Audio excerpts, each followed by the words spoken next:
let's talk about lymph. So I'm a big fan of making sure the lymph is supported. So there's various tinctures that we use professionally, different lines that we use. There's some individual herbs that we can do. Low-hanging fruit's going to be ginger. Ginger's really, really excellent with lymph. So is red roots, and so is burdock. Those are my 2 or 3 favorite kind of lymph supports that kind of keep things moving outside of various tinctures that we use. I've got lymph support right here on my desk. So one that I didn't even know about maybe a year ago was Cleavers. And so my lymph blend is, yes, red root, which is also great for the spleen. We Yep. love using red root for Lyme and co-infections. Echinacea would also be Echinacea is good at considered. lymph. Yep. And then we've got the Cleavers. And then this other one that I didn't know about is Baptista. Like you're getting a baptism, Wow. Baptista root. And so here's a funny story real quick.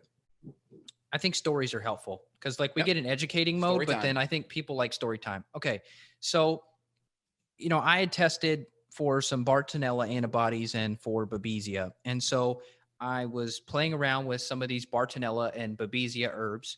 And within about half an hour of doing that, I got a super bad headache. And I thought, you know what? I wonder if this is lymphatic related. Maybe I'm killing off these pathogens and my lymphatic system is overwhelmed. So what did I do? I took 3 shots of lymphatic blend of herbs. And guess what? The headache magically went away. I didn't do anything else. I didn't drink a ton of water. I didn't take charcoal. All I did was go from taking Babesia Bartonella killers to taking extra lymphatic support, and the headache disappeared. And I was like, oh my God, this is a miracle. Like the lymphatic system is super underrated. And I think it's the missing component to a lot of people's detox protocols. Interesting. I 100% agree. By the way, the Baptista herb is the same thing as Wild Indigo. Okay. In my GI Clear 2, which is my H. pylori killer, I have Wild Indigo or Baptista in there. And then also in my GI Clear 4, which is my bigger bug killer, I did formulate that with burdock root. Burdock root is very, very, very good. And then some of the female hormone herbal supports will actually have red root in it because red root is excellent for lymph. So, women premenstrually, into menstruation may get a little bit more swelling, fluid retention. Red root can be helpful. And the next one that's really good is poke root. Poke root is really good, especially for mastitis. Poke root is excellent. I love that one. Here's something interesting.